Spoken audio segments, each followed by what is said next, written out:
Hello everyone, this is Corinne at Morningstar Tarot. I'm here with the reading of energies for the week of December 12th through the 18th. That week is going to contain a full moon, our last full moon in December. The full moon is in Gemini this year. So I am using the Tarot de St Croix by Lisa de St Croix. I got a chance to meet the artist and see her studio, which is located in Santa Fe, and it was fascinating to see her work and hear her stories, her journey with tarot, and how she went about creating the deck. It's a very interesting mix of imagery and symbols from multiple cultures. It's also a very personal, almost autobiographic deck. It has one of my favorite Fool cards.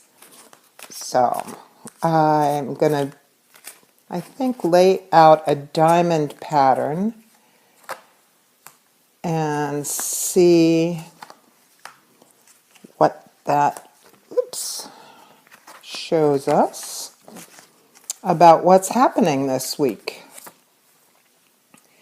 It's the week before the Christmas holidays for those of you who celebrate, and the week before the solstice. So a lot going on. I'm sure a lot of people have different plans and outcomes that they're hoping to complete before. Just line these up so that you can see them. I'm trying. All right, we can't see that one at all. All righty, let me move that in. Still figuring out where the camera, what the camera can see. And of course, it's backwards to what I can see, so if you'll bear with me as I sort this out.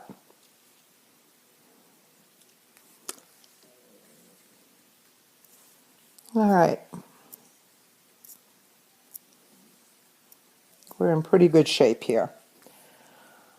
Okay, so let's look at the bottom of the deck and see what some of the underlying energies are for the underlying energies for the for this week. And here it is, my favorite card, my favorite Fool card. This is the card of new beginnings and launching into the next stage, the next step, the next set of possibilities with real abandon.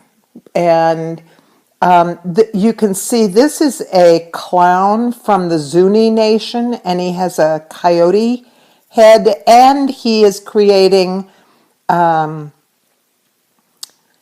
shadow figures. So there's that idea of trickster energy, of things not being what they seem, or perhaps our ideas of what we are moving into are one thing and the reality is something else.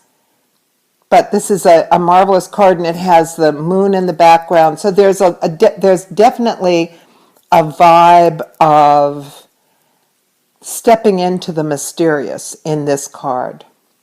So that's the underlying energy. And let's look and see what the cards are showing.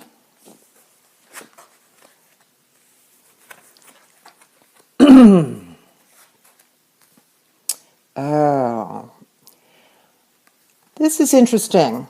Right in the center of the reading is the Eight of Cups. And this, again, is a really interesting portrayal of the Eight of Cups. The Eight of Cups is about leaving behind what no longer works, what no longer suits you, coming to an awareness of what is nourishing for you and what drains you. And especially in this busy time of preparation and gatherings of families and celebrating, there may need to be some winnowing out of activities, of what you engage with. And because this is a cups card, it can be about your emotional stories, your emotional attachments. So there's definitely some call with the with this Fool card to be looking to see what's real for you and what isn't, what serves and what doesn't.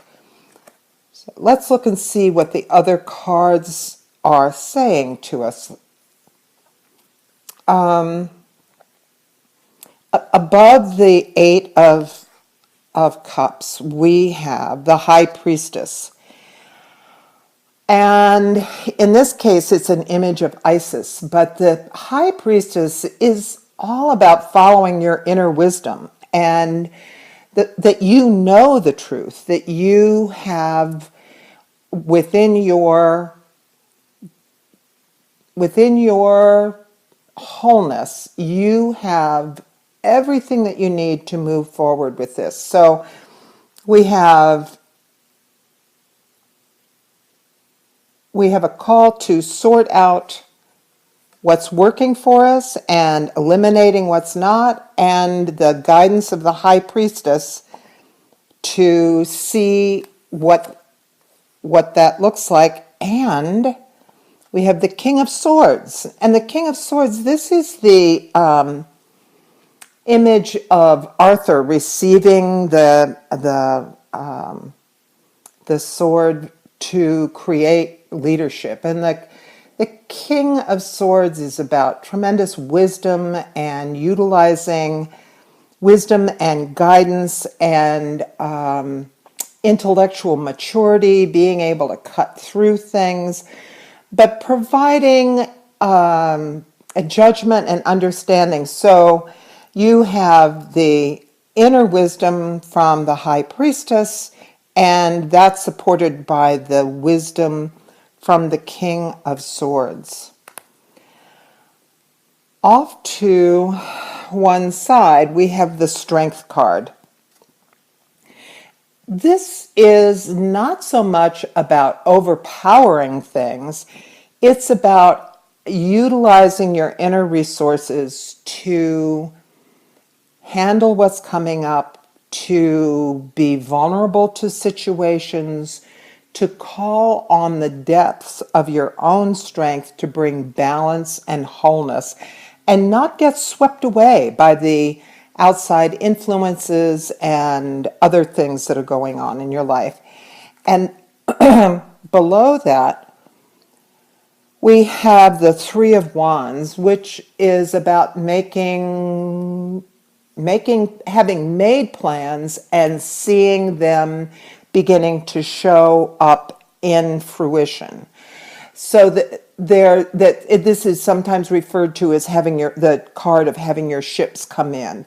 This is the beginning of what you've been working towards coming together. So it may be that as you cut away you use the Strength card to cut away the things that aren't working for you, that frees up a lot of energy for the things that you do want to create. On the other side of the High Priestess, we have the Knight of Swords. The Knight of Swords can sometimes be pretty swift-moving, sometimes not paying attention to the details around him, not having... there's a hell-bent for leather kind of approach with this card. They're not necessarily considering the consequences of action that's being taken. So this card is definitely supporting the action that you're taking with the Strength card, but this is sort of the other side. This can be acting rashly, but usually the Knight of Swords is a card of change, is about creating something with the highest intent in mind. So those two cards can work together based on this inner support from the High Priestess and the wisdom of the King of Swords. And below the Knight of Swords, we have the Nine of Wands. The Nine of Wands in this deck in particular, so you see she's traveling a road that has been very challenging. So perhaps it's the energy of the Knight of Swords that is creating the impetus and energy to move through the last stages of challenges that you were dealing with, cutting all of those things away and moving into this place of creating the Three of Wands, the delivering what is desirable to you. We also have over here the Two of Wands, and this is a card of planning, of envisioning what is coming, of setting intentions and looking at possibilities, and it's the most creative kind of approach. There's a lot of passion and interest and energy moving into this. So you have the energies of beginnings, the energies of setting your sights on what you're desiring to achieve.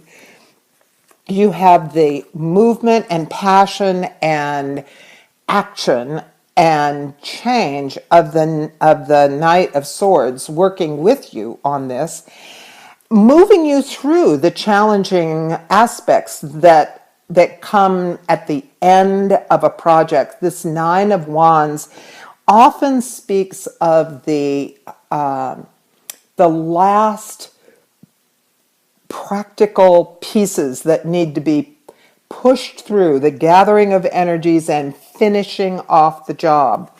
And all of that is built around this letting go of what isn't suiting you, what no longer serves you, using the guidance of the High Priestess and the King of Swords.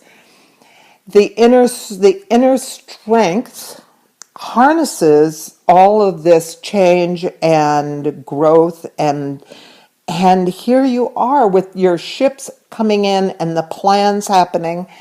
And the final card is the Ten of Pentacles, which is seen in this deck as a celebration, a completion, a wholeness. This is everything coming together. So this week sounds like it's going to be amazing and marvelous. Once you move through the things that need to be let go of and using the energy of the Knight of Swords and your inner strength and the guidance and wisdom, you are going to come up with everything that you'd hope for. This is a wonderful reading, and I hope you have a marvelous week and a good full moon. See you next week.